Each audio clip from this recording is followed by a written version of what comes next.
And again, you try test values in between all those, and that tells you whether the graph is concave up or concave down.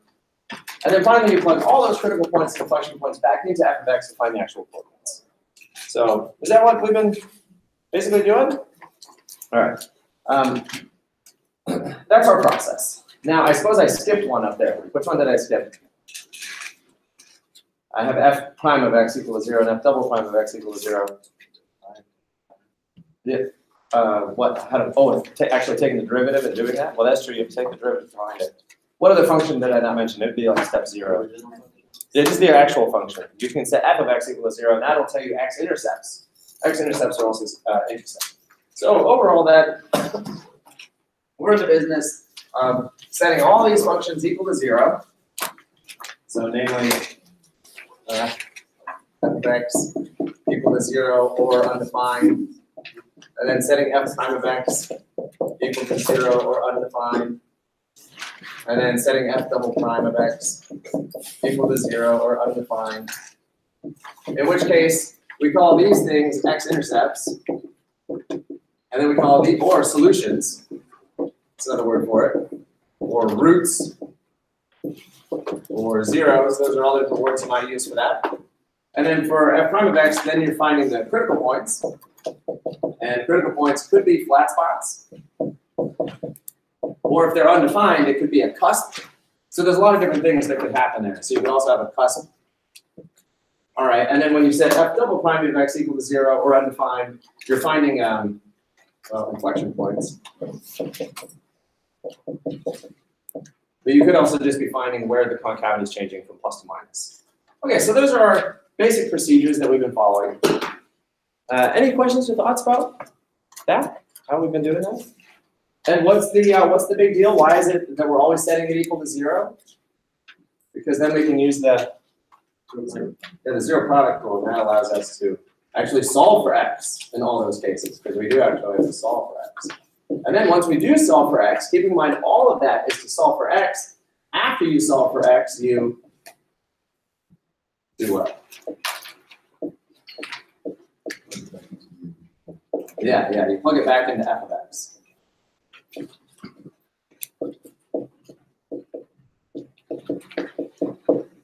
So, like let's say that you're sitting and doing your homework, or you're taking a test and it's calculus, and you're looking at the problem and you have no idea what to do. You're like, well, geez, I don't know what to do. What could you do? Yeah, you could just start doing all those things. You could set the function equal to 0, find those. Set the derivative equal to 0, find those. Set the second derivative equal to 0, find those. And in that process of doing that, you'll develop such a great idea of what the graph looks like that the answer will probably fall out. That you'll probably just then know what the answer is to whatever word problem it was that you're doing. Okay, well, let's go ahead and take a look here. We are, let's go back for a calendar. We are there. So today is February 28th, last day of February. Happy end of February. We'll do 2.9 today, and then when you come back next week, we'll do 2.10, and then you'll have a test. I will post your practice test today, and that way you'll be able to go online and print it out. I didn't make a photocopy by today, so I'm very sorry. Even if I submit it right now, I don't think that the photocopy center will have it for us by the time of break. So what I'll do then, what is today, Thursday?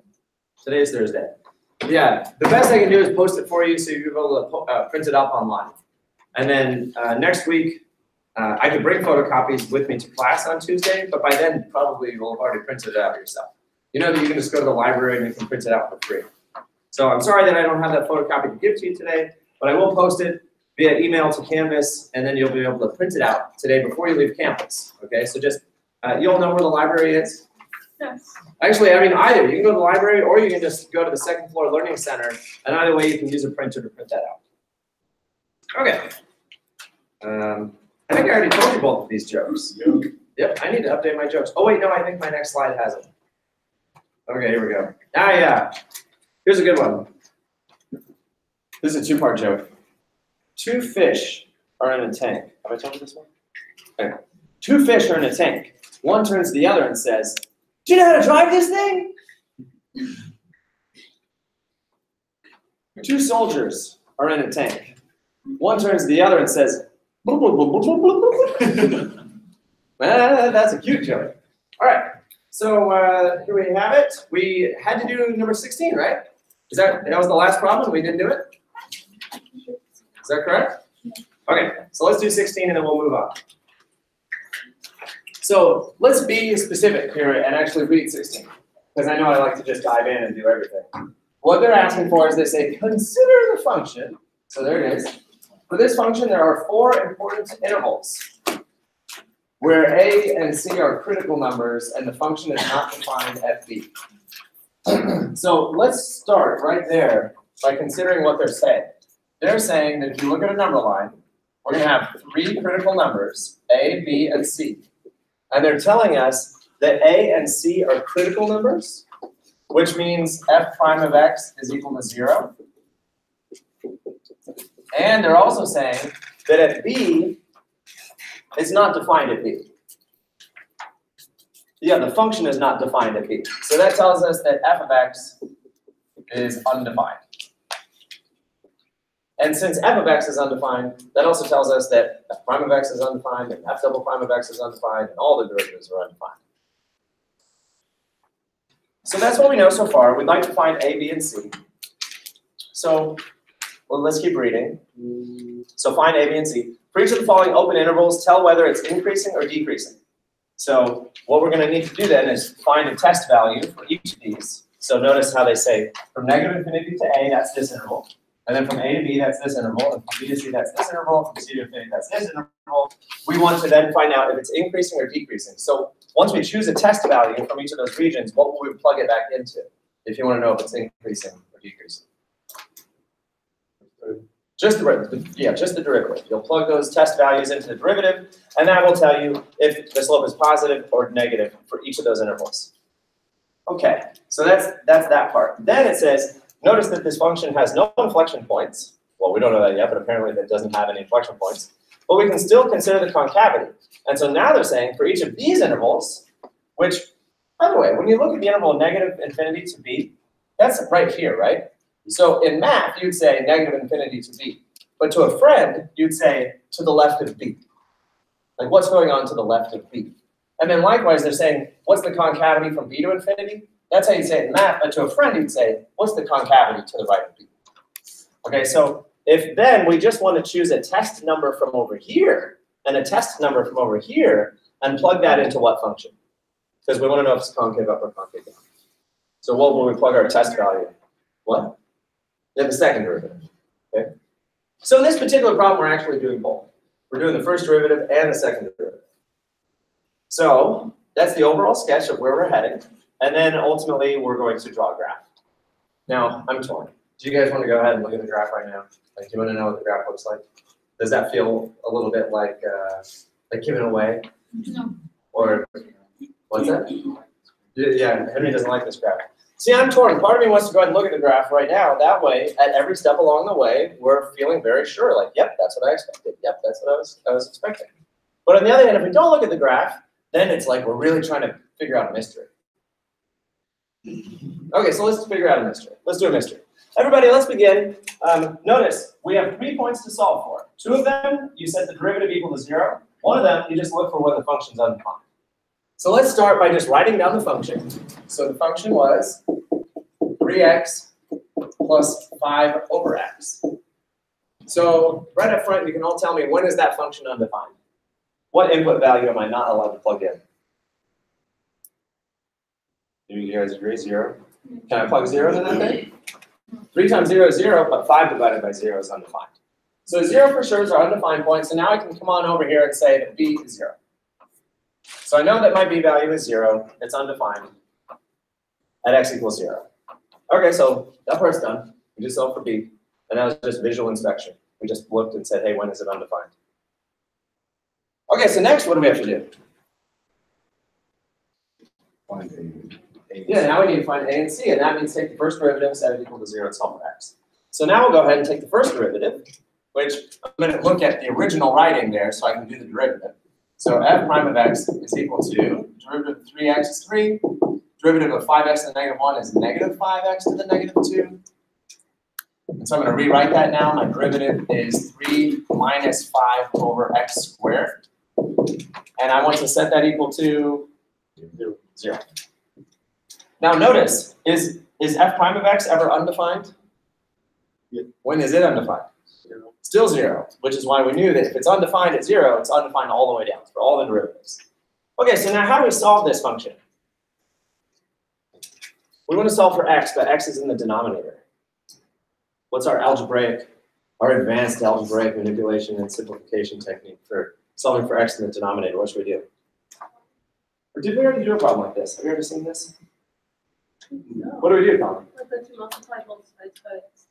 You can do that. You minus the. Yeah, maybe move that over first. So we'll go ahead and move 5x squared over. So we have 3 equals 5 over x squared. And then, yeah, Colin, keep going. Then what? Yeah, multiply both sides times x squared. And that's always how you get a variable out of the denominator. In general, to get a variable out of the denominator, you multiply that denominator on both sides because then you don't actually get it out of the denominator. You just destroy it. You cancel it. So you're not exactly getting it out. It's gone now. And it showed up on the other side, so now 3x squared equals 5. Thank you, Colleen. And then we divide off the 3. X squared equals 5/3. Square root both sides. And we get this very unfortunate square root 5/3. Oh yes, now I remember. We did do a problem like this. And so that's plus or minus.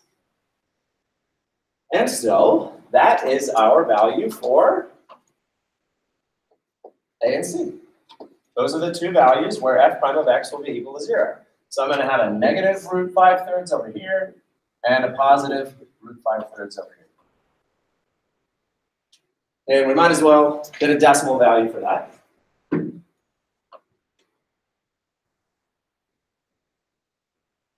So the square root of 5/3 is negative 1.29 or positive 1.29. By the way, folks, we're doing this work on a number line. That might feel a little weird. We've done it now a couple class periods, but we're so accustomed to drawing a graph, right? And we're going to get to that. We are eventually going to draw a graph, right? And on my graph, I'm going to put these values of 0 and positive 1.29 and negative 1.29. But right now, before we make our graph, because we don't know how to make a graph yet. We don't know where the coordinates are. We don't know if it's concave up, concave down. We don't know increasing, decreasing. We don't know enough to make a graph yet. So instead, we're doing our work on this number line. And this might be unfamiliar to you, to do work on a number line as opposed to on a graph. Okay, so let's keep going. What do we do now? We have our 3 numbers.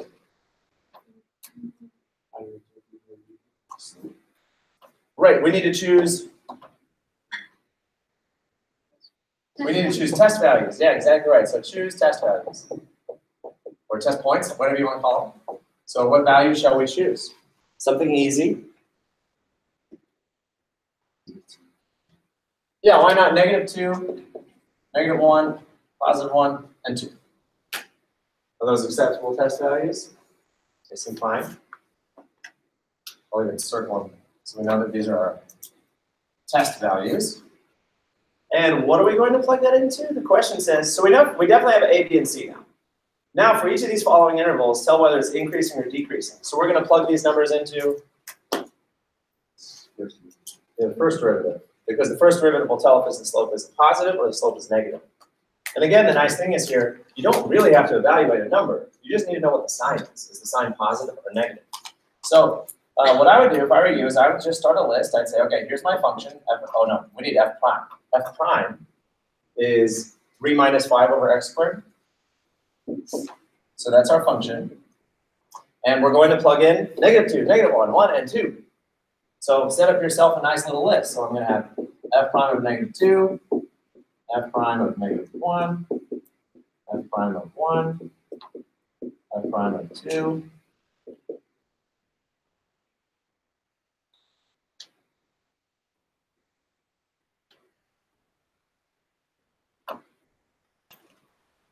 And then you just go back. Now you can plug this into your calculator, but I think it's probably just as easy just to write it down and see the work. So 3 minus 5 over 2 squared is 4. So 3 minus 5/4.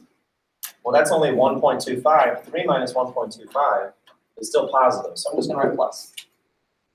And in fact, I'll even go so far as to say that I know that that plus means a positive slope. So I'm going to write inc for increasing. And then we'll plug in -1. So now 3 minus 5 over -1 squared is just 1. Well, 5 over 1 is 5. 3 minus 5 is -2. So I'm going to write negative and write decreasing. And we already know now the answer for the next two as well, because our inputs are being squared. This one is also 3 minus 5 over 1, so that's also decreasing. And this next one is also 3 minus 5 over 4, and that's still positive, so that's increasing.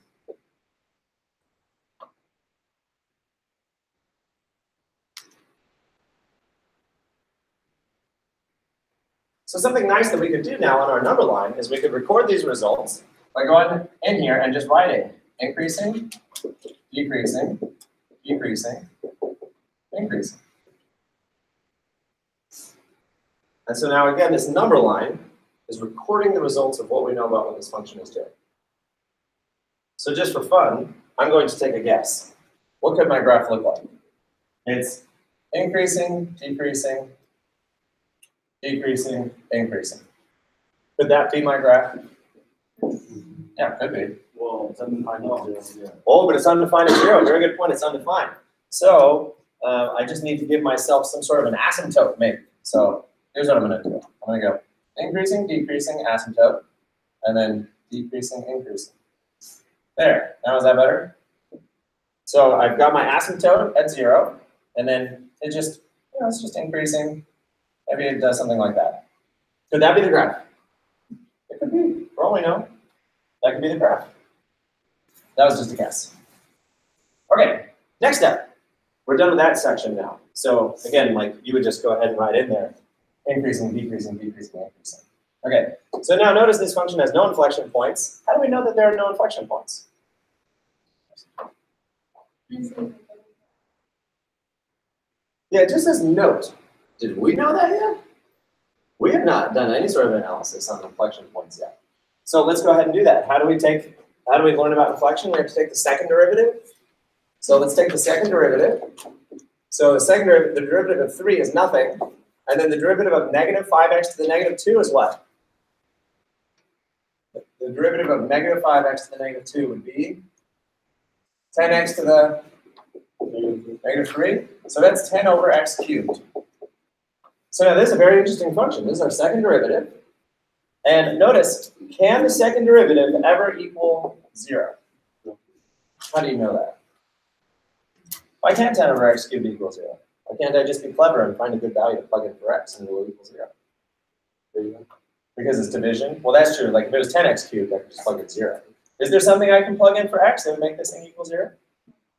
No, there's not. There's a couple of different ways to think about that.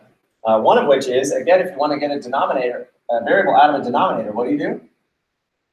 You multiply both sides by x cubed, and that gives us 10 equals 0. Is that a true statement? No. It's a false statement, which means the original statement was also false. 10 over x cubed can never equal 0, because the result that came of it is ludicrous. So that's why they said that this function has no inflection points, because the second derivative cannot equal 0. However, can the second derivative be undefined? Yeah, when x is 0. Yeah, it's undefined just when we thought it was. So what this means is that even though there's no inflection point, we can still consider 0 to be a dividing point between what's the concavity over here and what's the concavity over here. So now let's choose a test point. What's a test point over here you want to choose? You might as well just do -1. And what's a test point over here you want to choose? Just 1.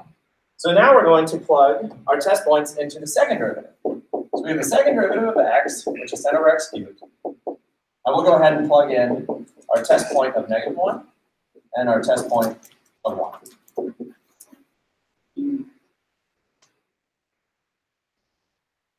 And what that gives us then is if you plug in -1 cubed is what? Negative times a negative times a negative. So that's negative. Because -1 cubed is -1, so 10 over -1 is negative. And that's concave down. And then plugging in 1, that's just 10 over 1 cubed, which is 10, and that's positive, so that's concave up. And so now, again, I can go back to my number line, and I will record my result and say that everywhere over here is concave down. And then everywhere over here is concave up.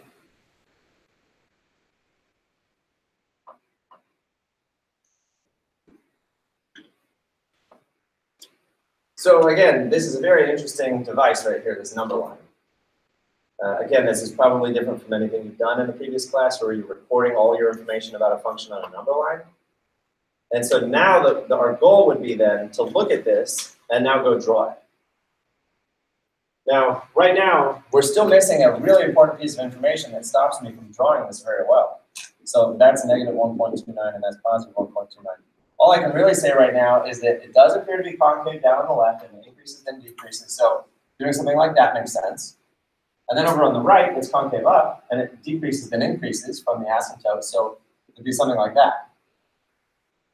What we don't know is where should I actually put these things, right? Because this shape right here could be shifted up or down.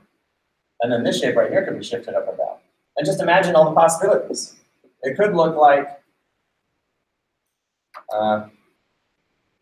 that. Or it could look like that.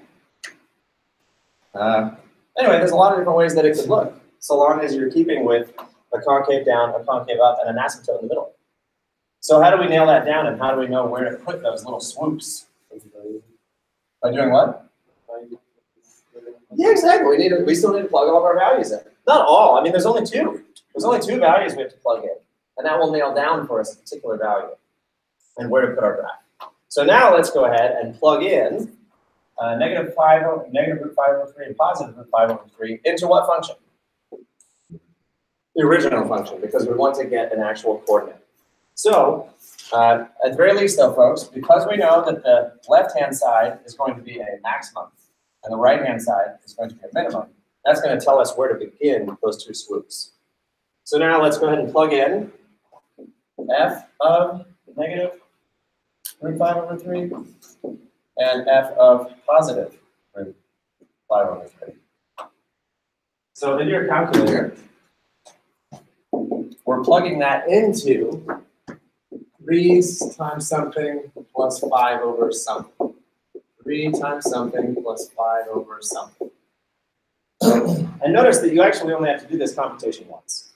Because if you plug in the positive value, then that's a positive plus a positive, that'll give you some number. Then if you change it to a negative value, it's going to be the exact same but negative, exact same but negative, and the answer will be the exact same as this one but negative. So we plug it in just once, we say 3 times root 5/3 plus 5 divided by root 5/3. And I got 7.74597. Something like that. And so that one will be negative 7.74597.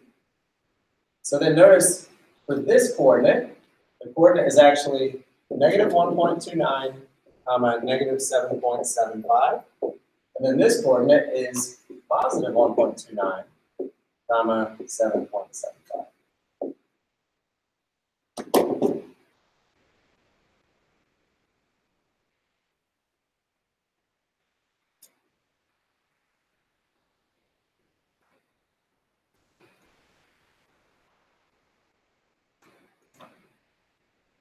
And those are the only values we actually had to plug back into the original function. Because remember, the only thing you have to plug into the original function are your critical points and your inflection points. These were our only critical points, and there were no inflection points, and 0 was undefined. So that's it. So folks, we're finally about to draw our final graph. Our final graph has a coordinate at negative 1.29 and negative 7.75. So I put a point here. And then I have another coordinate at 1.29 and positive 7.75. So I put a point here. And then what do we draw? It's kind of funny. I mean, just looking at 2 points, you can still be like, how am I supposed to know what the graph looks like? But the fact is we know, because the left-hand side has to be concave down with an asymptote. So I draw something concave down with an asymptote. And then the right-hand side has to be concave up with an asymptote. So I draw it concave up with an asymptote. And the graph ends up looking like that. I could have drawn that better, so I'm going to. I'll draw that a little better now that I know what I'm thinking about. It's negative 1, negative 7, positive 7. I have my point here, that. I'll take that.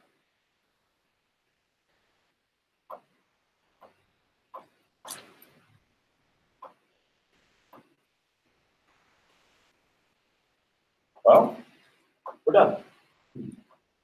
What do y'all think about this process? Now, I totally realized that, I was a little sporadic up here. I had my main work of doing derivatives down the middle, and then I had my number line here of choosing test values. I did my first derivative work here with test values. I did my second derivative work here with test values. And then I did my work here to actually finding coordinates. That was a little messy. When you're doing your own work on a problem like this, you probably just want a large sheet of lined paper and then, choose different parts of your paper to do your work. Henry? So when it says, like, fine, E is X 0, right? Yep. Like the line. What's that? The line. They mean find x equals b, the value b that makes the function undefined. Okay. Not the vertical line x equals b. Right, yeah, that's a very subtle distinction, right, folks? If I say x equals 2, that has a lot of meanings. That could mean x equals 2 is the solution to the equation 3x minus 6 equals 0. If I say x equals 2, that could be 2 is the x-intercept of a graph. Or if I say x equals 2, that could mean that I'm drawing a vertical line that has an x-intercept of 2. Henry, is that what you're getting at? Yeah. There's a lot of different ways to interpret x equals 2. Yeah, and all they meant was 2 is the value that is associated with a critical point, or an asymptote. So let's look at our graph then, folks. Here's the big reveal. Is that what we drew? Yeah. Yeah, pretty much, right? I mean, we have all the main values, and sure enough, it was 1.29 and 7.74. Another one down here, exactly the same numbers, but negative. We have an asymptote going up the middle. And if we were very curious, we could do a further analysis, like, what's this thing doing? It's not an asymptote. Well, is it an asymptote? In fact, it is an asymptote, because I know you're all curious. You're on the edge of your seat. What's that thing doing? Let's look at it. No, that thing is following the slant asymptote 3x. So what we really have here is a function that is squeezed between two asymptotes, a vertical asymptote and a slant asymptote, and then the red function is being squeezed there in between it. Now you might say, all right, I got my vertical asymptote, I got my slant asymptote. Could you imagine, now see, this is where this is supposed to be fun. What if I grab a hold of that red line right there, and it's made of rubbery elastic, and I pull it, and I want to like squeeze it further and tighter into that corner? What would I do to my function to make that happen? Let's look at these two parts. What's the 3x? Yeah, the slant asymptote. What's the 5 over x? Well, what's the over x part? Not the y-intercept, because there is no y-intercept, but the vertical asymptote. So what's the 5 then? What does 5 control? I changed it to 50. Or I could change it to 59. Or I could change it to 159. It controls how tightly that red rubbery graph is pulled into the corner. What if I now change the 5? It was a 5. If I make that a 1, pulls it tighter in there. What if I make it not 1 but 0.1? Pulls it even tighter in there. And then, of course, if I zoom in, still looks like the same graph we just had. So as I change that top number, you'd think, oh yeah, it's pulling it tighter and tighter into the middle. But in fact, if I zoom in, well, now it still looks like the same graph. So I'm changing the scale, but does the fundamental shape of this thing ever change? No.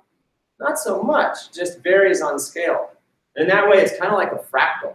You all know what a fractal is?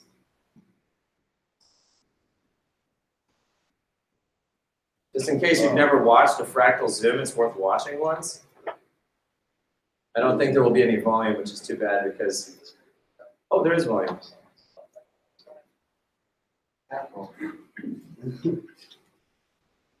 A fractal is a special graph that has infinite zoom.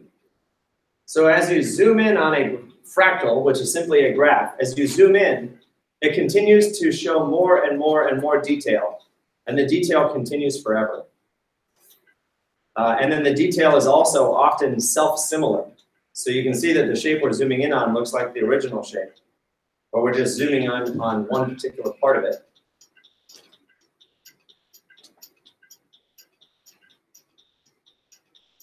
Ultimately, if you want to go home and watch one of these fractal zooms, it is a little terrifying because you're zooming in infinitely far.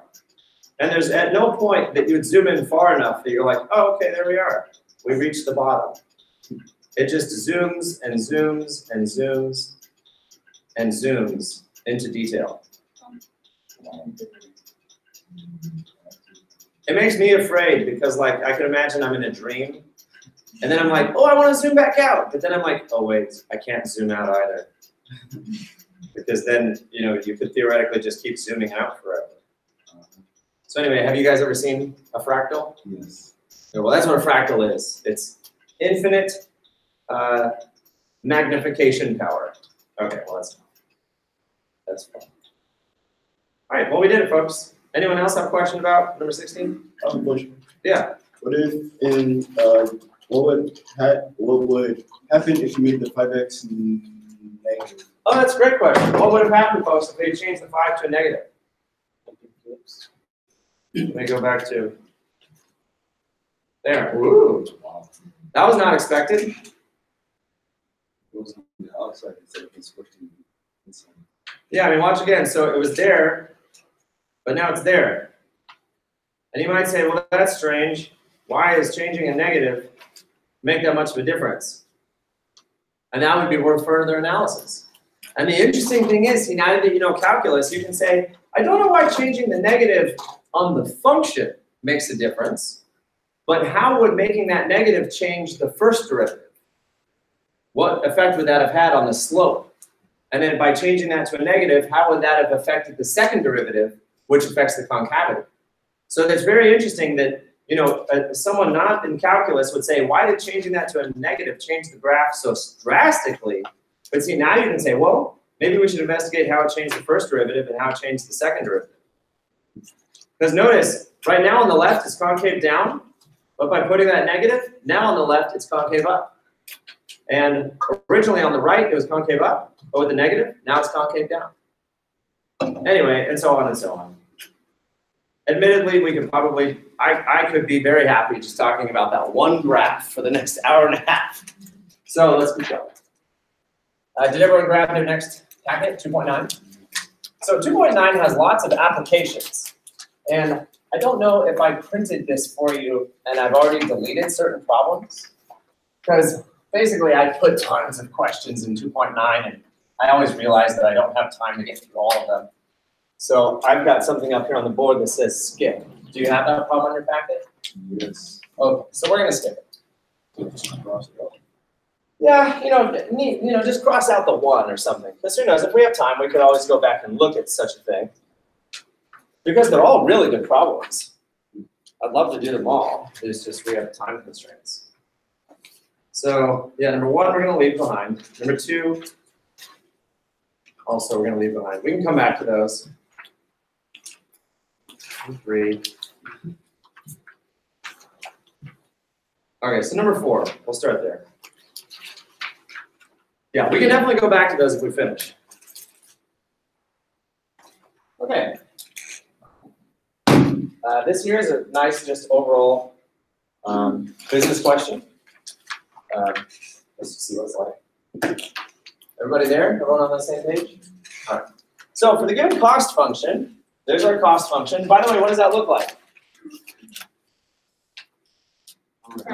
It's just a parabola, right? And I don't know where the minimum is, but I'm just going to guess it looks like that. Now, does that make sense that that would be a cost function? That as you're buying supplies, the cost of your supplies goes down. Why is that? If you're buying supplies from a distributor, and you're like, okay, I'll buy 100 of them. They charge you. And then you're like, I'll buy 1,000. Well, yeah, you're buying in bulk, so you get a discount, right? So at first, you would expect your cost goes down as you buy more, because you're getting a discount for buying so much. But then eventually, you buy so much that they actually like run out. And then you have to go buy from another distributor, and maybe they don't give you the same discount. You know, you're a new customer. Or a great example would be like, let's say that you're buying timber. Okay, you're a huge furniture manufacturer, house manufacturer. You're buying timber. Well, they will eventually get to the point that you bought all the wood in America. the wood's gone.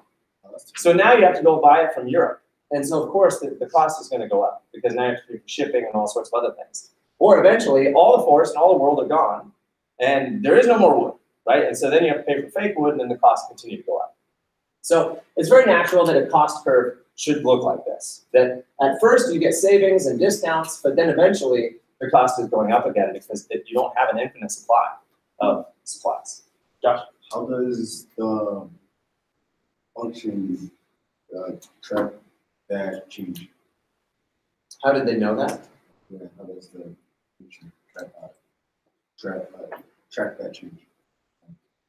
I don't know exactly how to answer your question because ultimately this is just a model and the model is just based on, probably some test points that they've done, like, if I bought this many, how much would it cost? If I bought this many, how much would it cost? And then they took all those data points and then did a regression curve to go with it.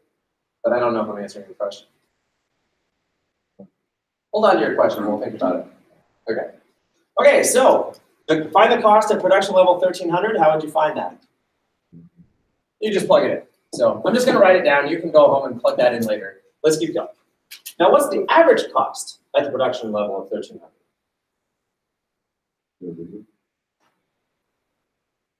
Not the derivative, because derivative is rate of change. Right now we're just looking for the average cost. So in fact, maybe we should plug in the 1300 so we can deal with concrete numbers. What we do, if we plug it in, that's 28,900 plus 800 times 1300 plus 1300 squared. So that was a lot. 2,758,900. So we paid a total of 2 million for 1,300 things. So how do we find the average cost? Yeah, so it'd be C of 1,300 divided by 1,300. And that would give us the average cost per one item. So now we take that 27,58900 over 1,300. And now that's giving us the average cost. Everybody, do you feel okay about that? Does it make sense why that's telling us the average? Because in any average situation, like if you want to average 5 test scores, you add the 5 scores together, divide by 5. So what we just did is we added the cost of 1,300 items and divided by 1,300. And that gave us the average cost of one item. TVs. Yeah, TDs, whatever it is. Okay, so everybody now know that's average, right? You'll divide. So what about marginal cost? Marginal means the cost of the very next item, and what they're saying is the marginal cost at the production level 1,300. They're asking for the cost of the 1,300th item, that item right there. And so there's 2 different ways to find marginal cost. Remember that there were 2 ways. So way number 1, and over here, way number 2. What's way number 1? The pre-calculus way. If you just want the cost of the 1,300th item, you find the cost of all 1,300 items and then subtract the cost of the first 1,299 items. Yeah. So that will give you the exact correct answer for how much that 1,300 item cost. And so we already plugged in 1,300, so I'm going to change mine to 1,299. So that would give me 275,900 minus 275,521, and that gave me that gave me a cost of $3,399.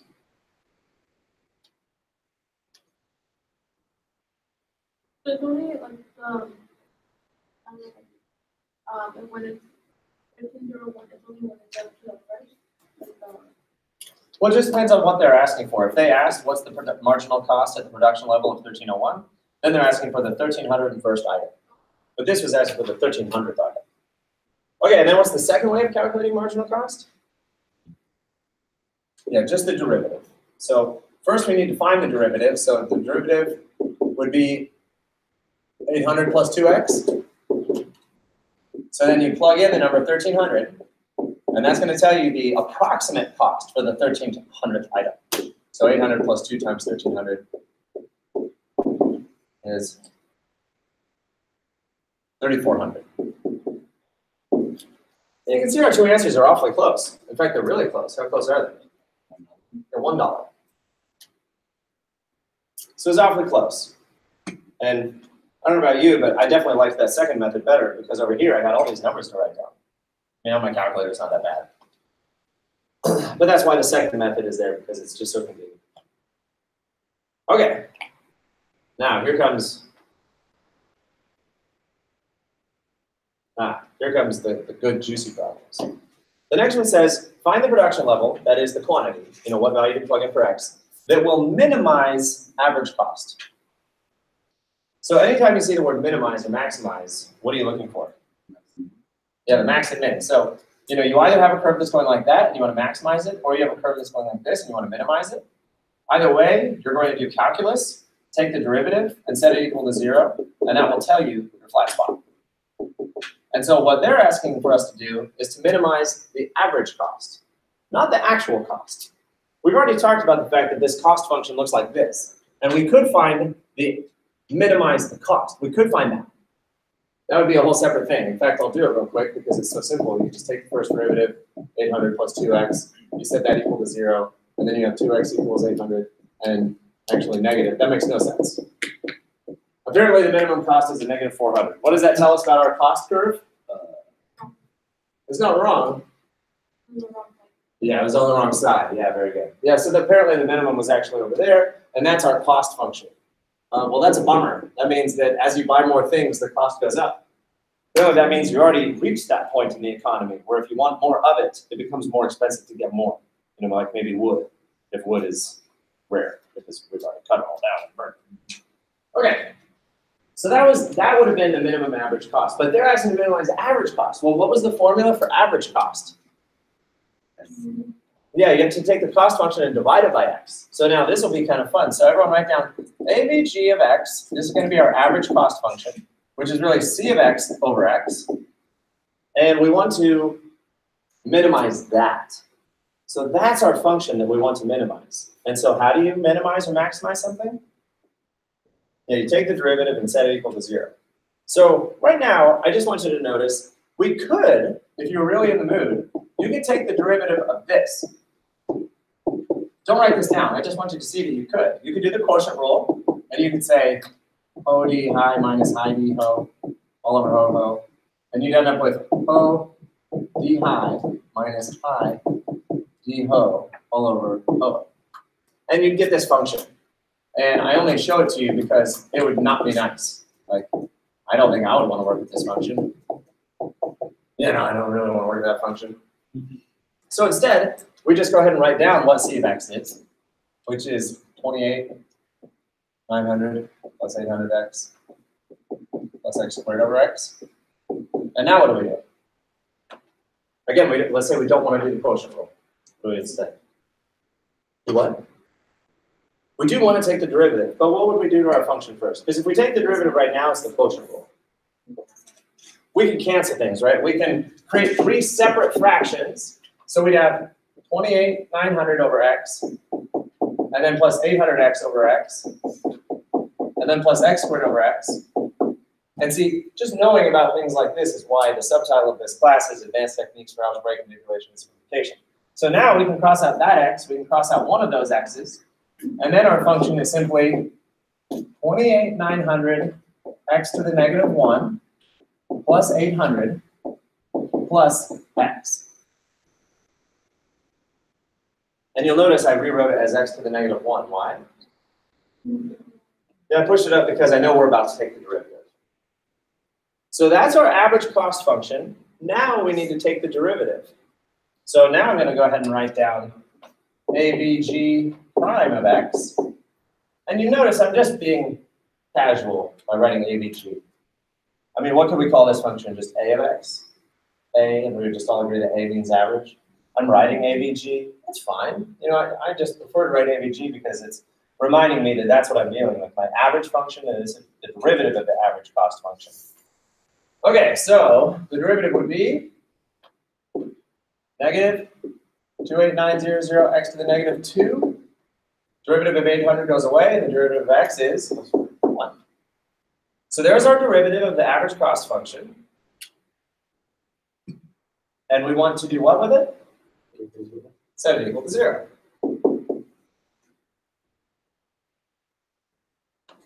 Now, at first glance, there's some things ugly that are going on here, like it's negative, the x to the negative 2. But we want to solve for x, so what do we do?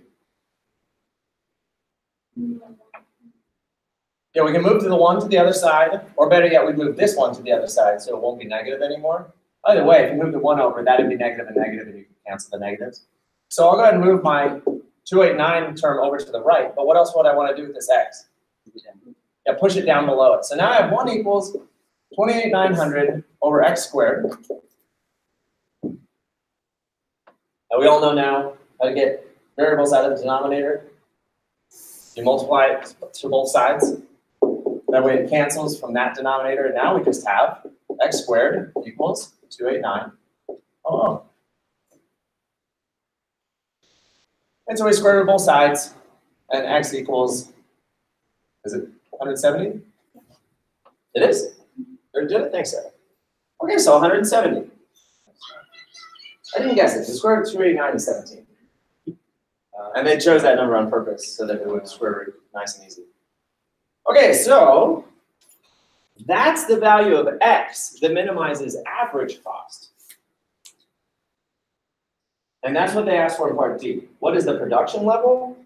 We need to produce 170 objects. But now they're asking, what is the minimum average cost? So what do I plug this back into to find out the minimum, to find out the average cost? Into the original average cost function, not the cost function. We wanted to know the minimum average cost. So we take our 170 now, and we plug it in to there. And so we are plugging 170 into the cost function. That's 289.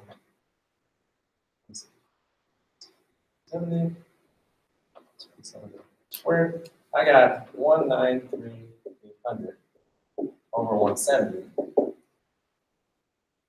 which is 1,140.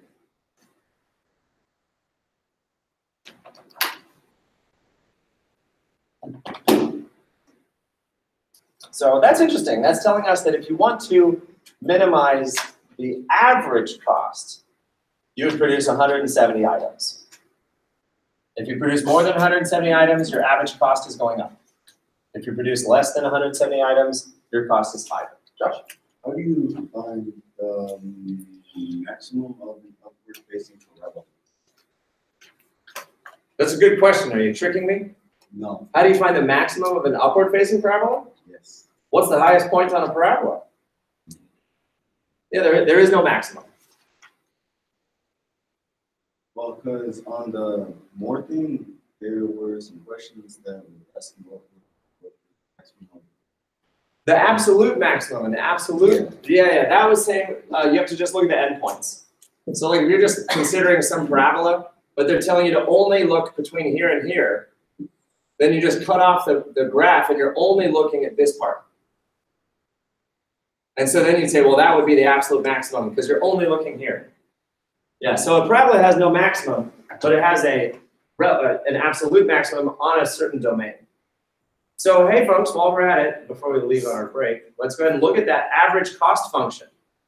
So 28,900 plus 800x plus x squared. That function, this was our cost function, and it looks like, well, there's the parabola you can see. I'd have to really change my scale to make this look good. Well, goodness, there we go. So there's our cost function, but they were asking for that function divided by x. And so, here we go. Again, I need to change my scale.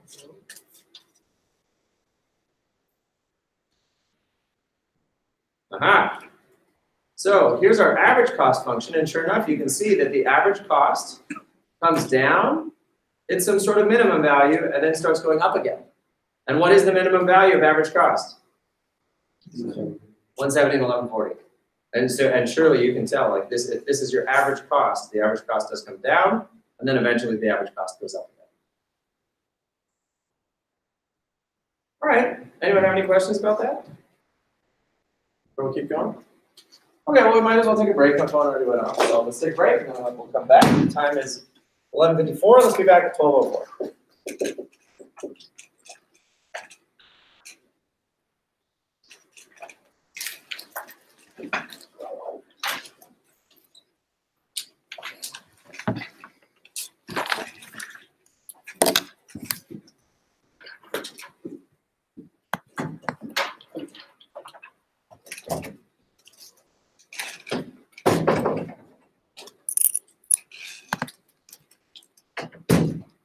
You ever had oat milk? Yes, it's delicious. I like pretty much any milk except milk.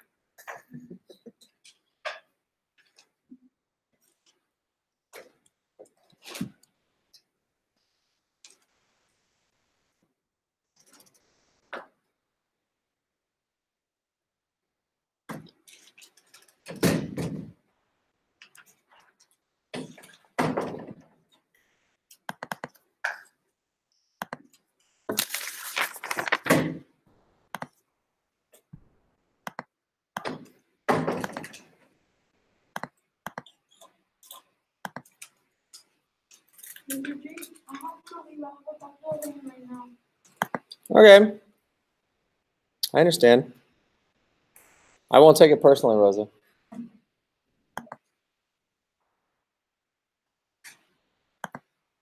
Unless you want me to take it personally. All right.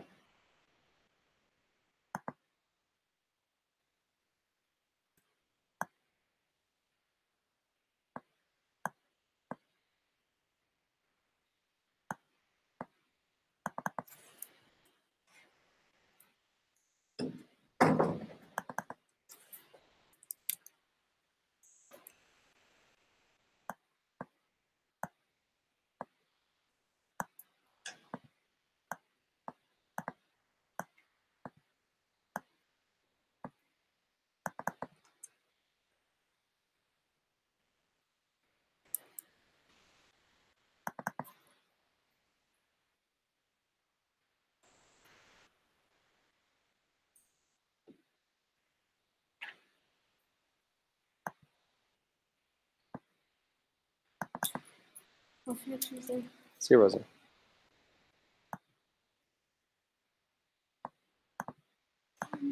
this gonna be open for me? Well, it typically is. Is there some reason why I wouldn't? No. That's Thursday. I don't think it. Oh, for the test, you mean? Yeah. Then yeah, it should be open on that day. Okay, that'll work.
from this. Absolutely.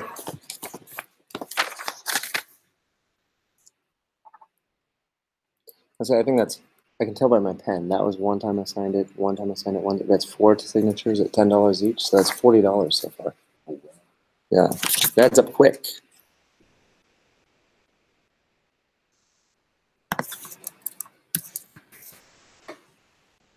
Cool.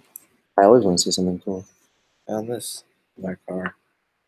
I don't know where it is. I think it's from Panama, as it says. Oh, yeah, must be. Wow, that's surprising. Got It just showed up in your car, huh? Yeah.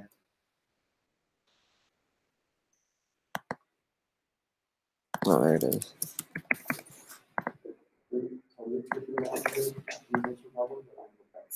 I hope to go back.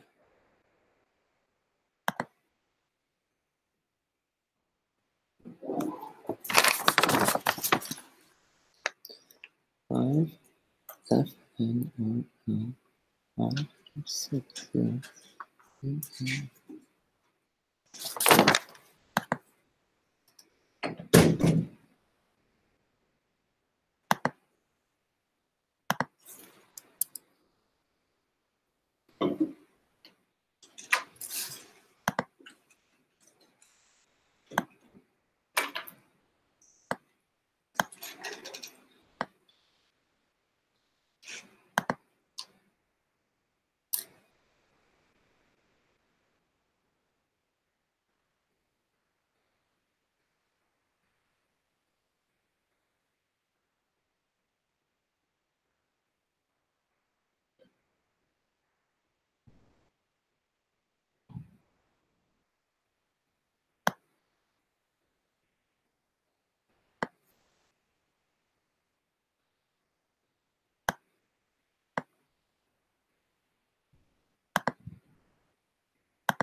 All right, let's keep going, folks.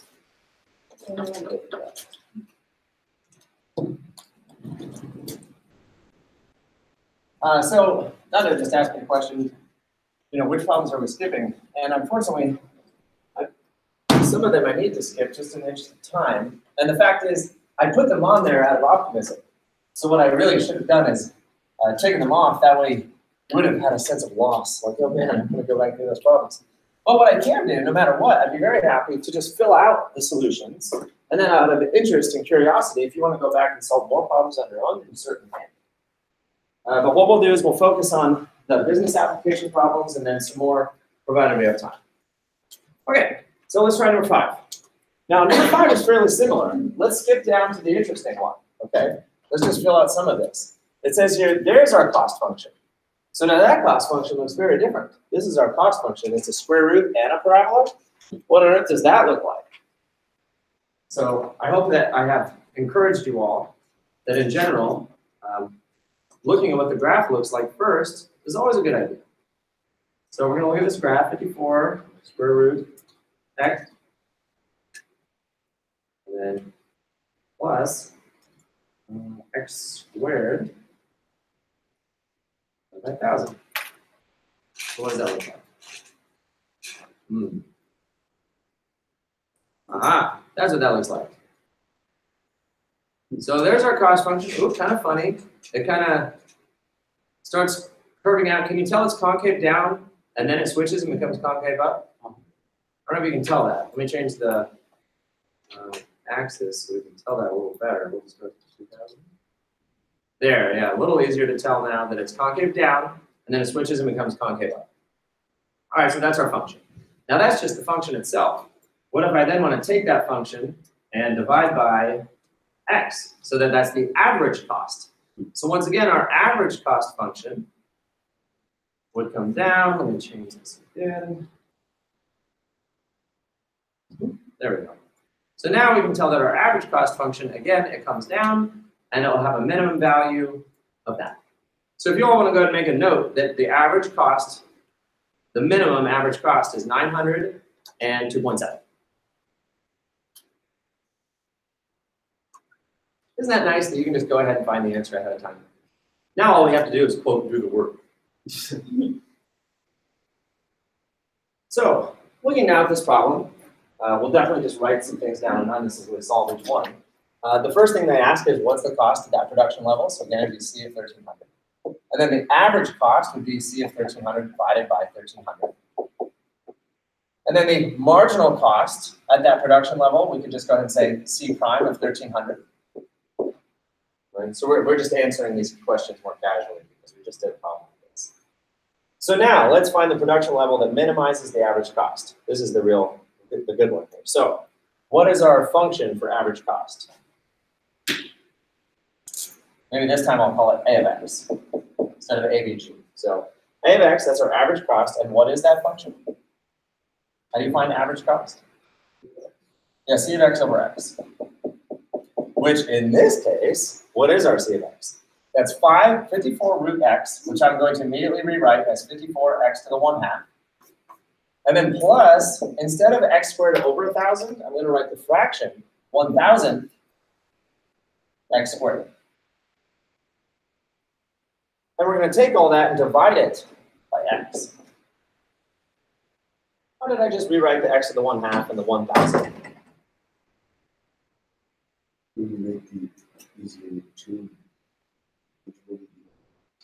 Yeah. Now we have to, create two different fractions, divide the x into it, and then ultimately do the derivative. Okay, so now we'll split that into two different ones. So now that's 54x to the 1/2 over x to the 1, and then that's plus 1,000 x squared over x. So the x squared over x, that's pretty easy because we just cancel out 1x and one of those. So that one becomes just 1,000 to x. What does this thing become? What's 54x to 1/2 over x? How do you deal with when you have a variable in the top and in the bottom? What do you do with your exponents? Yeah, you subtract. Perhaps you want to recall the rule. You've got x to the a divided by x to the b. The result is x to the a minus b. So that's an exponent rule. When you're dividing variables, you can subtract the exponents. So that's 1/2 minus 1.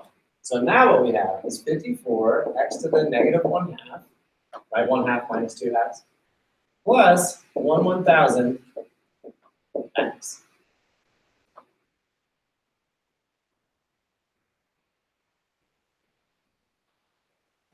Notice that we haven't done any calculus yet, but that was already fairly sophisticated algebra, right? That was already enough algebra to frighten a lot of people. And maybe even you a little bit. Maybe you're like, ooh, that was hairy. So now we take the derivative, right? So we've got our thing here, it's all nice and clean. Now we take the derivative. So I'm just going to write a prime. And the derivative of that, so 1/2 of 54 is what, 27? So negative 27 x to the, which is subtract 1, which really means subtract 2/2. So our new exponent is negative 3 halves. And then the derivative of 1/1000th x is just 1/1000. Because that's just a coefficient. And that, yeah. Okay, so there's our derivative. We set it equal to 0. And then what? Notice again now that we're done with calculus. Right? The calculus just happened when we took the derivative. Now it's just algebra. How do we solve for x in an equation like that? What should we do? Yeah, we can move the 1/1000th over. I'm going to prefer to move this one over because it's already negative. So I'll push it over there. So now I have 1/1000th equals 27 x to the negative 3 halves. What should we do there? Should we go ahead and put 27 over x to the 3 halves? Okay. Then what? Yeah, I was about to say cross multiplying might be more fun right here. We've already seen that to get a variable out of the denominator, you multiply both sides by that denominator. We have another fraction on the left, 2 fractions equaling each other. We could go ahead and cross multiply. That could look pretty good because then we just have x to the 3 halves equals 27,000. And now how do we solve x to the 3 halves? This is a little weird because it's a fraction, right? If it was just x squared, we'd square root. But it's x to the 3 halves. How do you get rid of an exponent?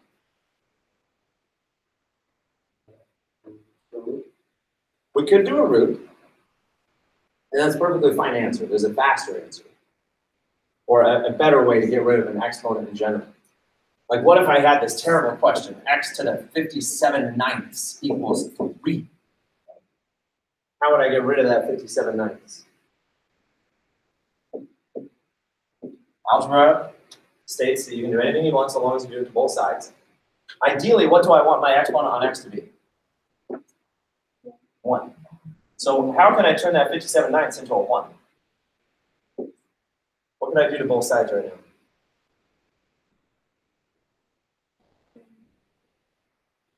Oh, that's interesting. Like multiply times x to the something else, and then maybe that would cancel. That's a possibility. But then if I multiply both sides, I will now have an x to the something over here.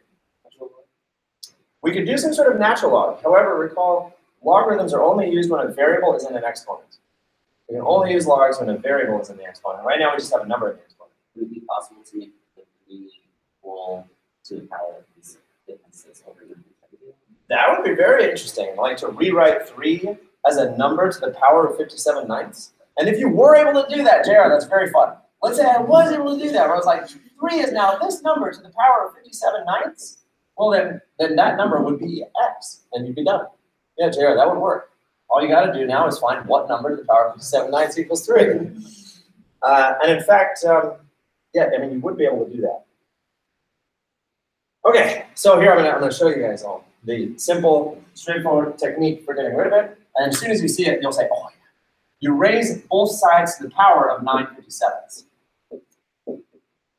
Because raising this to the power of that, whenever you raise a power to a power, you multiply, and that cancels itself out, and you just have x to the 1. And the answer is 3 to the 9/57. And then that you can just type into your calculator. So now, how do we get rid of x to the 3 halves?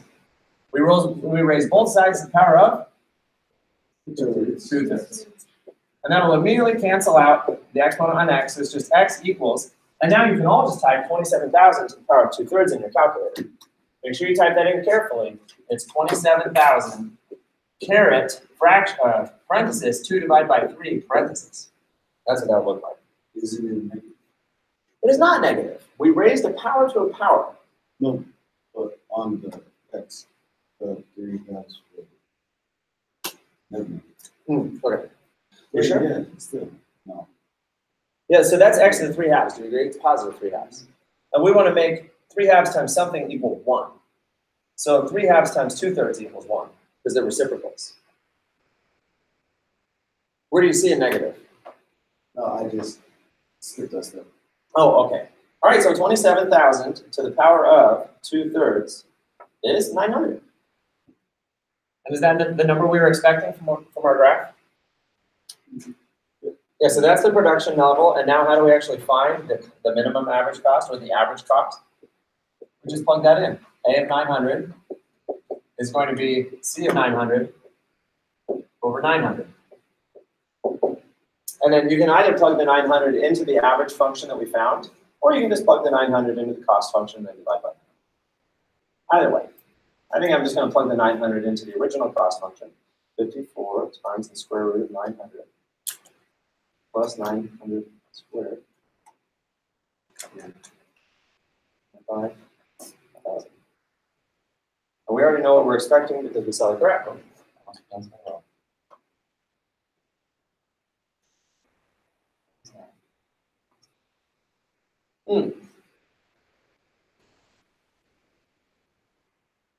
I got 2,430. The graph showed something different. Yeah, that's weird. Okay, so who's right? The graph or us? First thing I should do probably is check what I typed into the graph, huh? On the graph, I typed in 54 root x plus x squared over 1,000. Well, gee, that seems right. When I plugged it into the simplified version, I got like 54 over 30 square root of 900, right? Plus 900 over 1,000, which is 9/10. So it's like. Oh, into the simplified version. Yeah. Oh, right, because 54 divided by 30 plus, 900 divided by 1,000. Oh, yeah, it is 2.7. Huh. I wonder what I did wrong here. I never divided by 900 yet. Whatever that number is, I still have to divide by 900. Okay, the answer is 2.7. All right.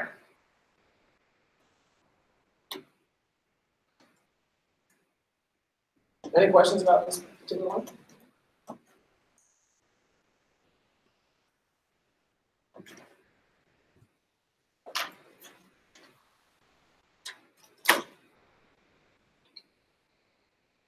Now, let me just see here. We're going to do this.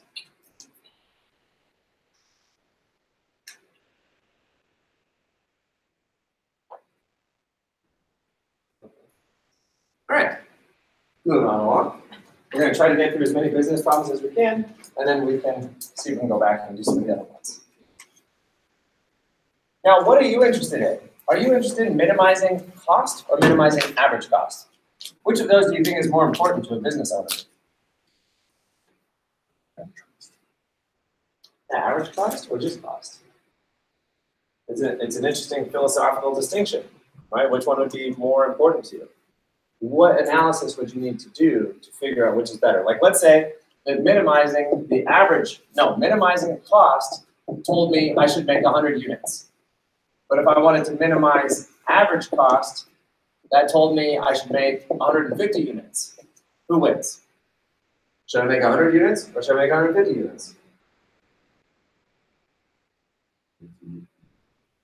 Right, maybe you want to go a step further and say, well, what's my profit at 100? And what's my profit at 150? Right, so you'd have to introduce some other analysis to figure out which one is better. Because neither of those could necessarily be inherently better, but rather you need to look at your bottom line, what's happening to your profit. Or in both of these, that's the minimum total cost. This is the minimum average cost. We don't know yet what the total cost is right here. That's just the minimum average cost per product. You know, you'd want to sell 150 products.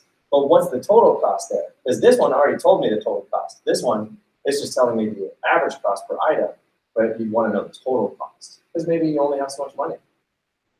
Okay, I mean, if you have that kind of problem, maybe you only have so much money. Total joke. All right, so now given the cost function, there it is, and the demand function. What does the demand function represent again? Yeah, price. Now notice that they didn't give us the demand function in the usual way that we've seen in the past. In the past, we've seen D of Q equals 1350. And that meant the demand function was telling you what price can you charge for a given quantity. And if you look at this function, the way they have it set it up, what price should I charge if I want to sell 100 items? 1350. What price should I charge if I want to sell 200 items? 1350. So this demand function is very simple. It's saying, no matter how many products you sell, go ahead and charge 1350. Now, what does that mean about your customers?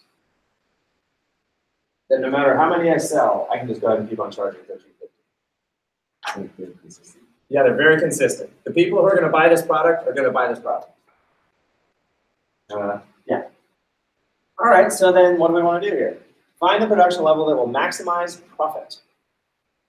So that's our cost, that's the price we're charging, and we want to maximize profit. So where do we begin? Where do we begin in the problem like this? We want to find the maximum profit. A good starting place is always to focus on the question they're asking. They're saying to find the maximum profit. So what do we need to get there? We know that to find the maximum profit, we have to take the derivative of profit, set it equal to 0. So in order to take the derivative of profit, we need to have a function for profit. Do we have a function for profit? Yeah, almost. I mean, we're building it. So we know by definition, profit is revenue minus cost. So I'm kind of working backwards. I know what I want to get to. So I need a function for profit. We do already have our cost function. Do we have a revenue function? Not quite yet. What is the revenue function always? Revenue is always price times quantity. Yeah, very good. So then in this case, what's our price? $13.50. And then our quantity is whatever variable we're using to represent how many products we're selling. The variable we're using is X. Okay, so there we have it. We have our profit function now. It's 1350x minus that whole thing. So 1400 plus 450 x plus 0.9x squared, which we would then have to simplify to be what? Negative 0.9x squared plus 900x minus 1400. Did I do that correctly? By distributing my negative all the way across.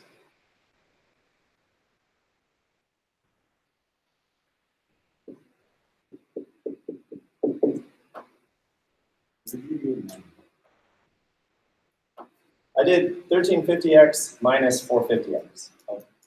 Is that correct? I think it is. Okay, yep, so there's our profit. Now notice, folks, the cost function they gave us was an upward-facing parabola, which we've already said makes sense for a cost function. What about our profit function now? It's a downward-facing, and that makes sense too. That profit, typically, as you sell items, your profit's going up and up and up. But there comes a changeover point where eventually your profit starts going down. And why is that? Why does your profit ultimately start going down? Because your cost was going down. Right, so those two things are directly related. All right, so we now can take the derivative, which is what? Negative 1.8x plus 900 by the power rule. And we can set that equal to 0. And I'll move my 900 over, so negative 1.8x equals negative 900, and divide off the negative 1.8. And we get x equals 500.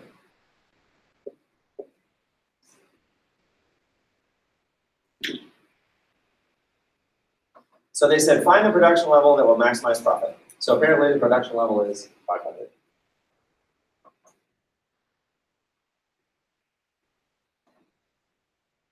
Now, could we go more with this problem? Of course. We could actually now go find out how much profit that is. And we have a profit function, so we could go ahead and plug the 500 into that now, and then we would know how much maximum profit we have. But that's all they asked us to do. Now, did you see how we went about solving that? I mean, we kind of had to bounce around a little bit and think about, okay, well, what do I want? Like, again, always just by reading the question, I want to maximize profits. To maximize profit, what I need is to set the derivative equal to 0. To even set the derivative, I need to find profit. And profit consists of revenue minus cost, and so then we had to go find the revenue function. And then once we had our profit function, then we were able to take the derivative, then set it equal to 0, then find x. So, you know, reading a word problem, you bounce around a little bit, don't you? Any questions on that one? All right, well, let's try the next one. Actually, maybe the next one we don't need. Oh no. Oh, I do want to go back and look at that one. Let's go back to number 7. Yeah. Oh, never mind. Let's just go over. We'll just go over.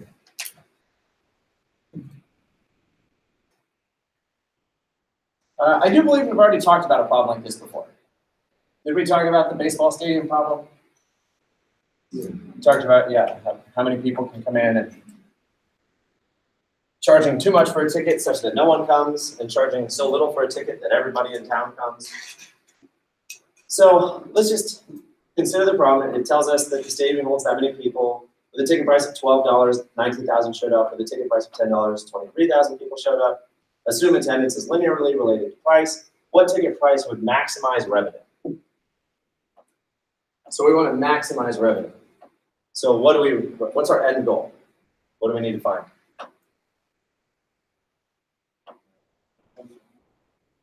What's that?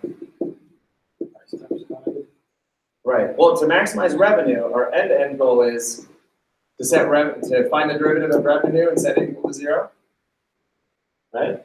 Okay. And so in order to take that derivative, yes, we need to find the revenue. And revenue is, by definition, price times quantity. And the good news is that whatever quantity is, that's just our variable. So apparently what we need to do now is find the price. So our next step is, let's go find the price. And that means price as a function of how many people are coming to the stadium. And price, recall, is typically a demand function. So price is a demand function.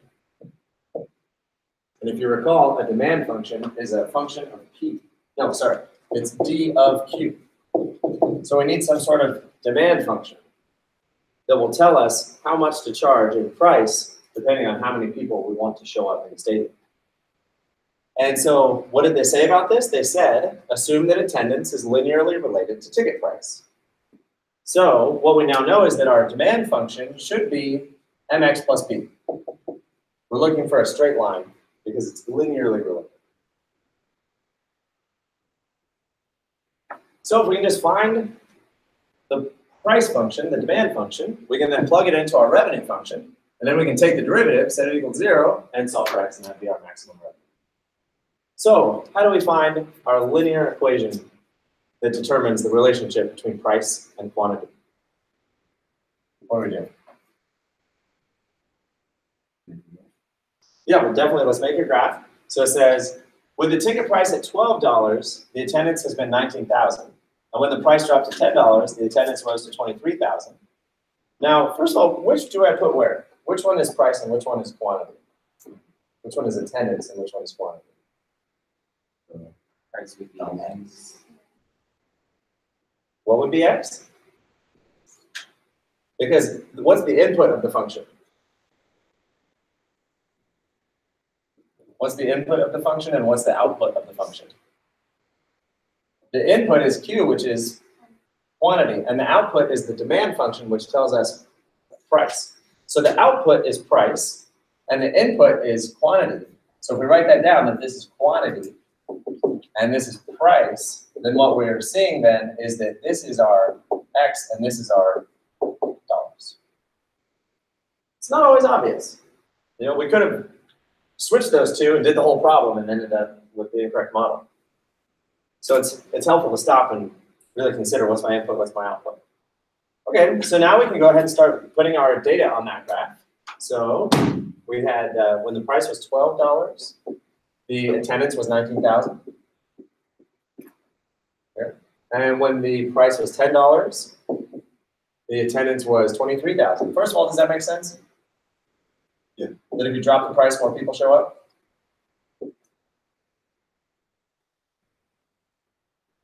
There you go. So again, they say, assume that attendance is linearly related to price.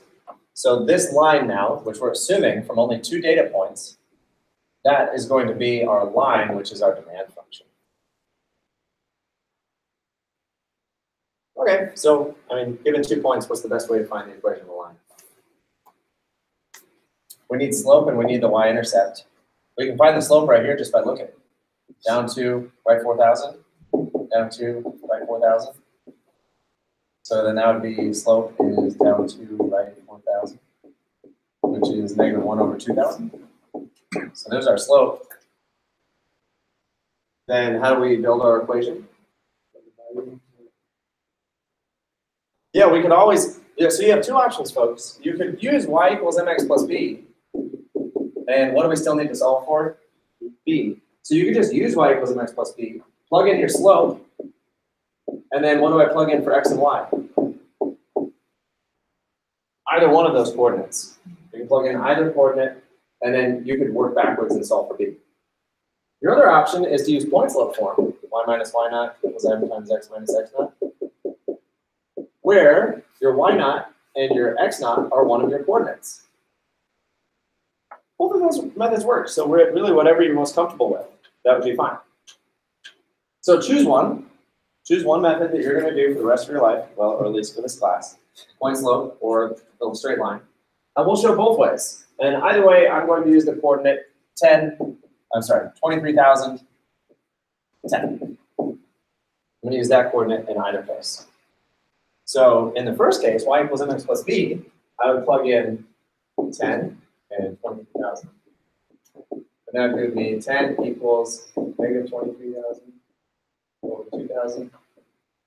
Which would give me 10 equals negative 11.5 plus b, which would give me 21.5. So that was my first way, if you like that way.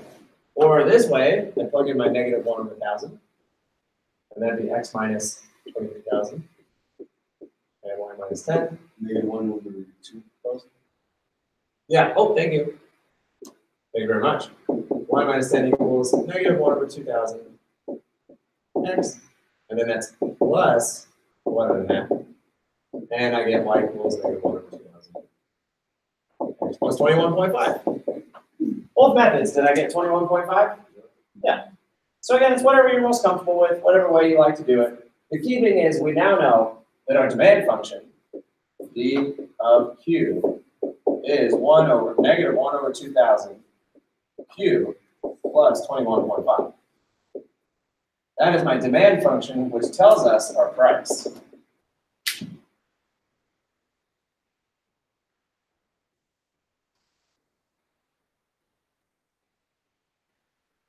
Now, in a problem like this, we run up against a tiny problem, which is that perhaps we're already tired.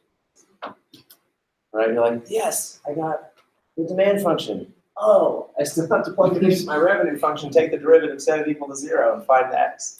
Right? So, I mean, this is a long problem. Like, you might need to have some pretzels or Skittles nearby. So you're like, okay, quick break. Now let's finish the problem.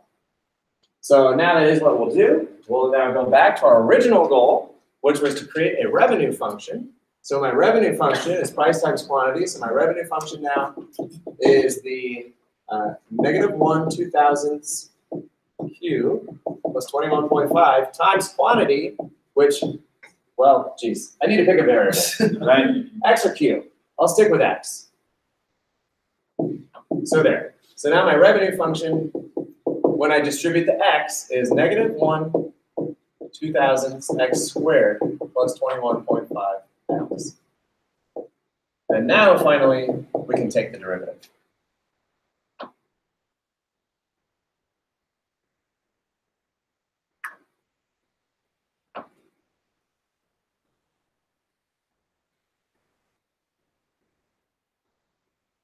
So what is our derivative? Our rule, negative 1 1,000th x plus 21.5. Set that equal to 0. So that'd be negative 1 1,000th x equals negative 21.5. And so x equals 2, 1,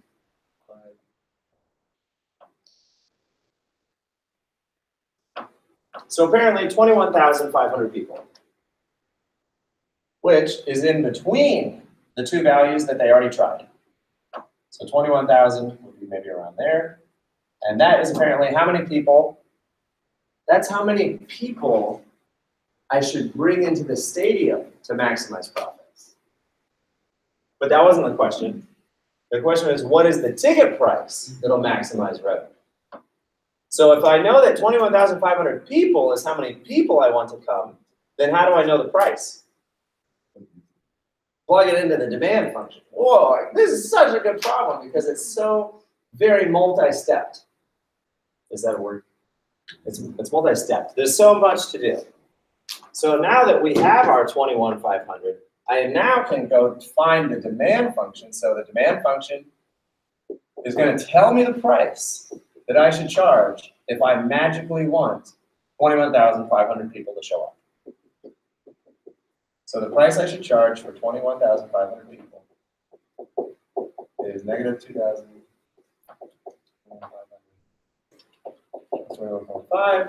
And what is that price going to be? Well, first of all, I can already guess it's between 10 and 12 bucks, right? So we know it's between 10 and 12 bucks. Which wouldn't that be nice if you just went to your boss and you're like, between 10 and 12 bucks. So, What's that, Josh? so we have Right, yeah, charge 11 bucks. And that's $10.75. Now you might say, like, what's the big deal? Why not, $10.75, charge 11, So why not just charge 11? this is not what it means. Yeah, because that is not going to maximize revenue. So if you did go ahead and charge $11, like revenue is an upside down parabola. And we're saying that the very tippy top of that is at $10.75. So if you, round up to 11 or round down to 10, you're not going to be bringing in as much revenue as you could. And so that's the sweet spot. It's what there, Josh? Okay. All right. So that's a really good problem, folks. If, by definition, when I say really good problem, I mean it's long, it has lots of steps, really makes you think carefully about what you're doing. I think I'll leave that up there, and I'll move to another spot to do the next problem so we have some space. Just in case you're still looking at it or you want to consider it for a bit. All right. Number 8, I said skip. So number 9. Now, number 9, to be fair, I think we've already done. So I'm just going to sketch it out with you. You can just write down some instructions for yourself. And number 9, they give us a cost function.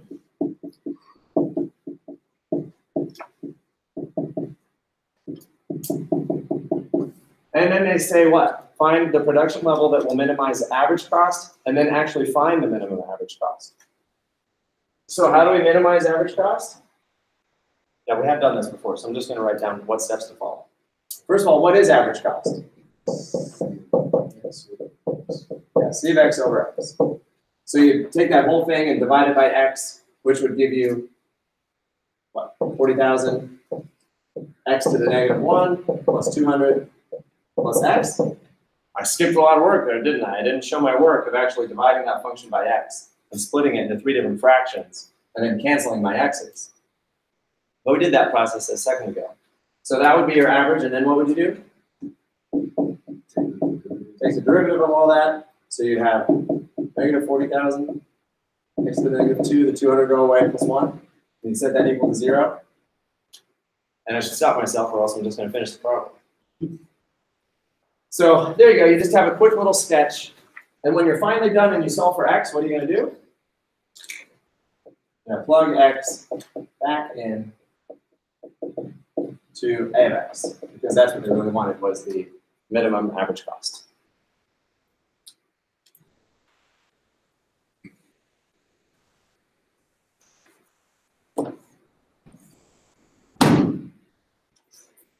Questions about that one? I'm just leaving it for you to do on your own, because we did just do one like that a couple problems ago. Okay, I said 10 to skip.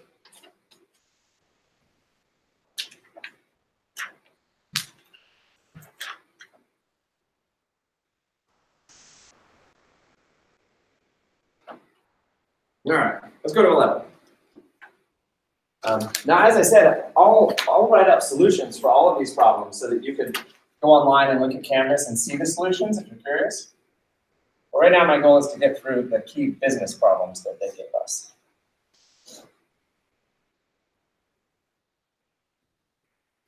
This would be so much easier if we had more time to go. Let's all just stay until 2. All right. So we've got some profit function now. And what's the shape of our profit function? Yeah, an upside down parabola, so that makes sense. Profit goes up for a while, then it comes back down. So what is the profit when 60 units are sold? How do you find out? Yeah, just plug it in. And what's the average profit when 60 units are sold? And just divide by 60. See, we've seen that before. You can plug that in yourself. What is the rate that profit is changing when exactly 60 units are sold? This is a good question. This is a different verbiage that we might not have necessarily seen before. What are they asking for?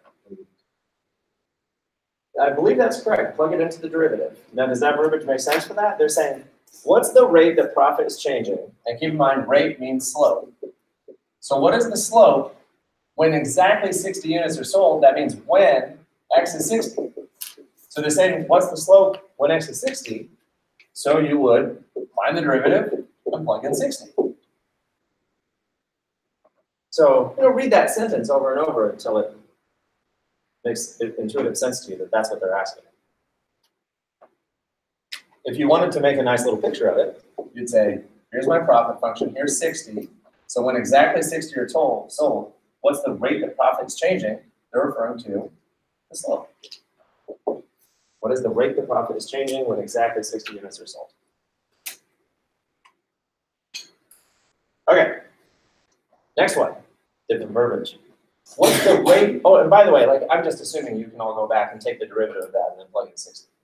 Okay, so the rate that profit changes on average when the number of units sold rises from 60 to 120.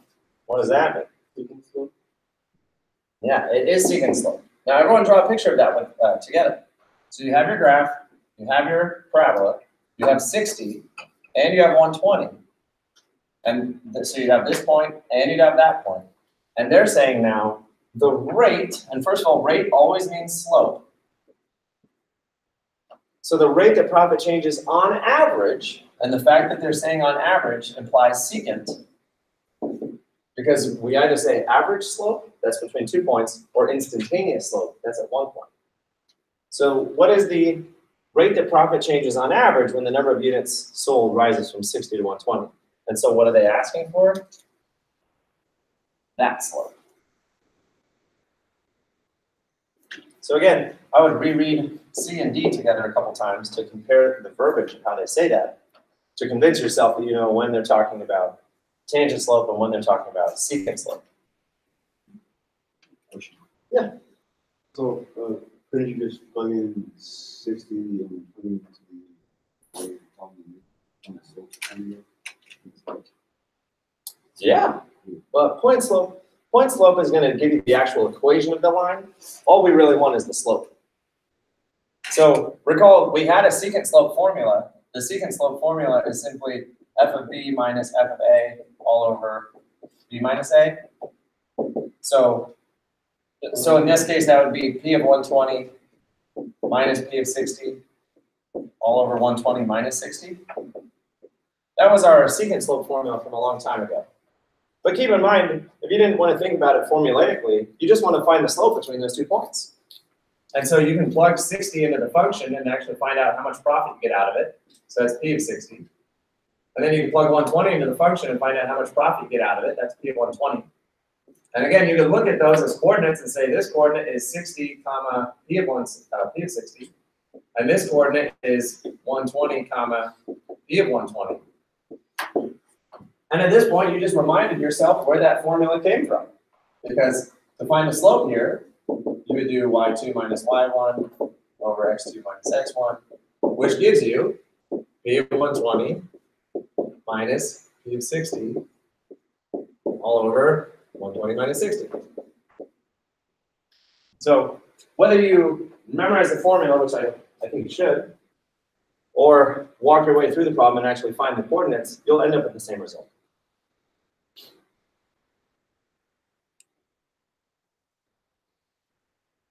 How was that? And is that okay? Sure? One? Okay. Okay, last verbiage. What's the number of units sold when profit stops increasing and starts decreasing? What are they asking for? The number of units when profit stops increasing and starts decreasing. Yeah, they want the actual maximum. And since they want the actual maximum, how do we find it? Yeah, so let's do this one. So the derivative is negative 4.5 x plus 1,000. We said that equal to 0, so negative 4.5x equals negative 1,000. And divided by negative 4.5, you get x equals whatever that is. 222.2, repeating.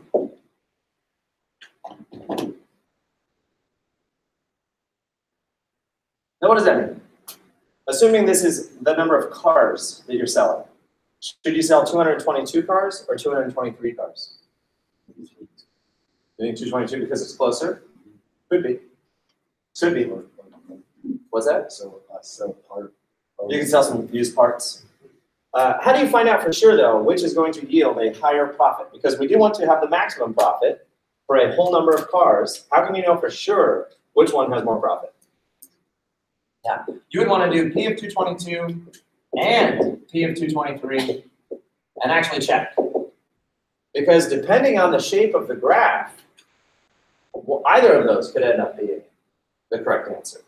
Since it's a parabola, I think I agree with your analysis that whatever you're closest to is going to be closer. But if it was not a parabola, if your profit function was like a cubic or a fourth power, you can't be guaranteed that just because rounding down gets you closer to that number, rounding up could actually get you to a higher value of profit. Yeah, I mean, what would that even look like? That's it. Well, this is tough. That's 222, and that's 223. You'd think, yeah, just round to 222. But what if this sharply goes down and this gradually goes down? Then now you can tell that from this shape, going to actually 222, the profit is lower. Going to 223, the profit is higher. So even though the maximum profit was here, rounding up or down, depending on the shape of the curve, it's not obvious which of those is actually going to give you the profit. So you just check both. Is that fair? Mm-hmm. Yeah. If you did sell the 223 car, you probably go down by about. Really? Yeah. Oh, so it's actually lower profit? Oh, thank you for checking that. 223 is lower profit. Oh, 223 is the lower profit. Oh, okay, so this does maximize profit. Okay, so that means in this case, that's not what my graph looks like. My graph actually looks like that, right? So the profit really was higher at 222 and lower at 223. Is that what you're saying? Okay, yeah. And again, I think we know that because there's a parabola and symmetric, so rounding to the nearest whole number gets you the better price. But if it wasn't a parabola and just a cubic or a fourth power, then you can't be sure about that at all. All right, where does that leave us? I had written down to skip 12. So the two numbers that I really wanted to finish with you are 13 and 14. 13 and 14 are the two problems that I for sure want to finish with you, and then anything else would be gravy. And then when you come back, we're going to do, oh yeah, section 210. You know what's good news? There's not a ton in section 210. So we'll easily be able to finish 13 and 14 the next time you come in. Of course, I'd like to do one right now, but I only have 2 minutes. So that's a tall order. So we'll hold on to 13 and 14. We'll do section 210 next time, and whatever time we have left over, we can go back and do some more. What other questions do y'all want to ask before you leave? Because technically, you got a minute left, folks. You paid for this minute. What do you want to ask about or anything? Yeah? Is anything to do with Well, I believe on Tuesday, you have 2 dates. Like whatever we did this week, 2-8. Not 2-9, we didn't finish it. So just 2-8.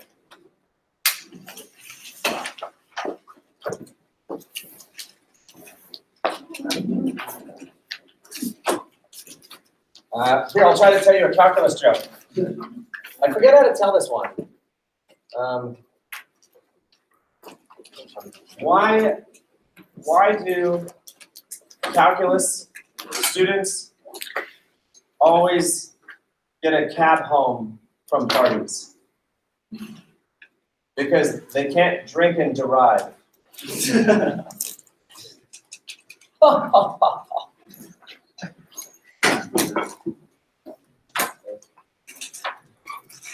See ya. See ya.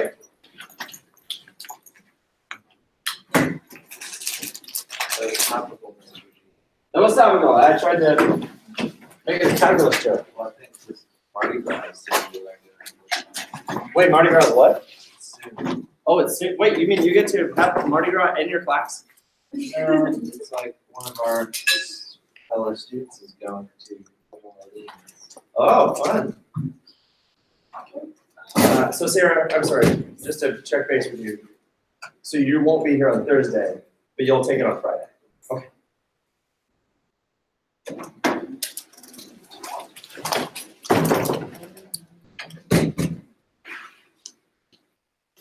And JR.